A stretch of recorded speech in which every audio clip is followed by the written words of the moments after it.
So if I click here, there we go. You must accept the terms of service and privacy policy. Oh, well, I'm happy I did this. Request data invalid. That's clearly, like, this is a developer error. This is not a user-friendly error at all. Because I go ahead, I click this, I see get a demo. Request data invalid. What the hell is this, like, saying? So let's say I entered, I don't know, let's go ahead and type my email at koalati.com. And let's say I type .com, or I don't know, add two things like this. Let's go ahead and see what it does, right? Request data invalid. So this message here is clear. This is good. Like, this is very clear. This value is not a valid email address. That's good because it's not an email address. And when I clicked before, it says shouldn't be blank. The format should probably be a bit more consistent. But still, you know, this is a much more clear error message. But this should either not be there at all, because it's actually, yeah, there's an error message here. So instead of having this notice here appear that says absolutely nothing that's helpful for me, that's kind of driving my attention at the corner of the page for like a few seconds, and then having me come back here to see that, oh shit, there's actually another error message here that's much more clear. Like, I would probably just get rid of this thing entirely. Because if there's not this, like, let me go ahead and see if I can just... I'm gonna go ahead and do toast and display non-important, just so it doesn't appear anymore. So here, if I didn't have an error, I think I'm gonna refresh just to show you. Toast display non-important. So if I start here and I press get a demo, there's nothing in the corner here. Well, damn, I think I just broke it. Would it display none? Really?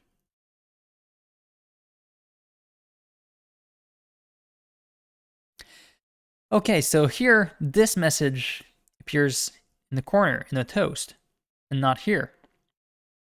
But this message, if I do check this, this says nothing, and then the message appears here.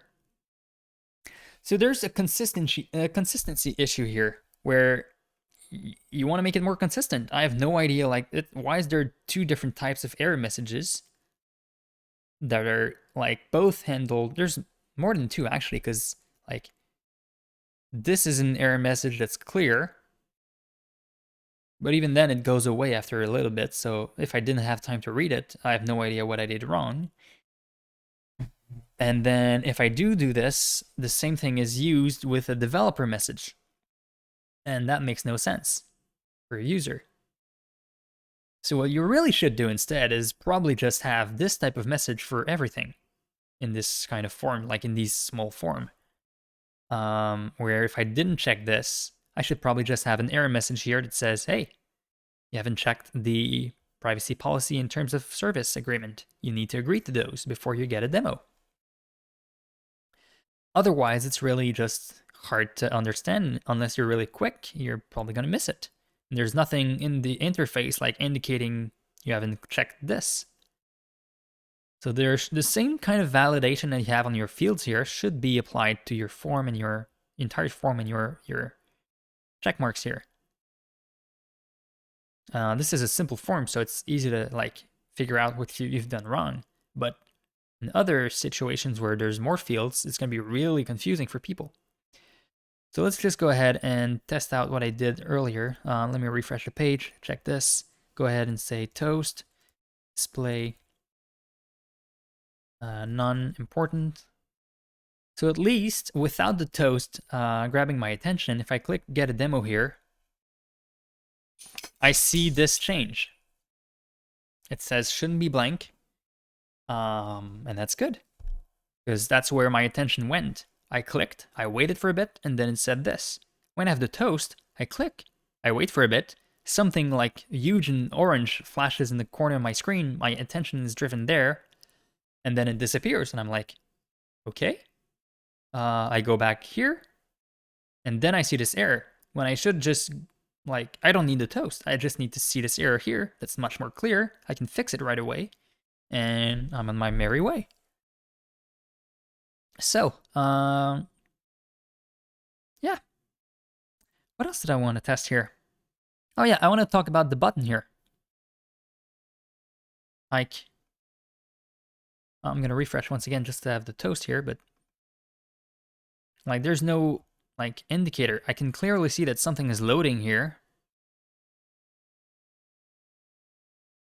But like it takes a minute for me to actually get the confirmation. So I would probably want you to have some kind of loading indicator on your button. I don't know if there's a form or an element that like something that happens.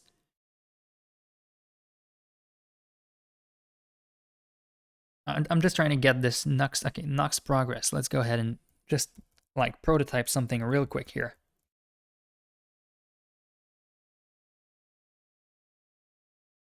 And I'm gonna go ahead and target this kind of button here. I'm gonna go and do button, or even like auth panel __ button. Not sure if this is gonna work, but we're gonna give it a shot. Background color, let's go ahead and make this thing gray. So let's go ahead and do, I don't know, 777. It's probably good enough. So in this case, all right, this is not working. Next progress, is that it? Is that an ID?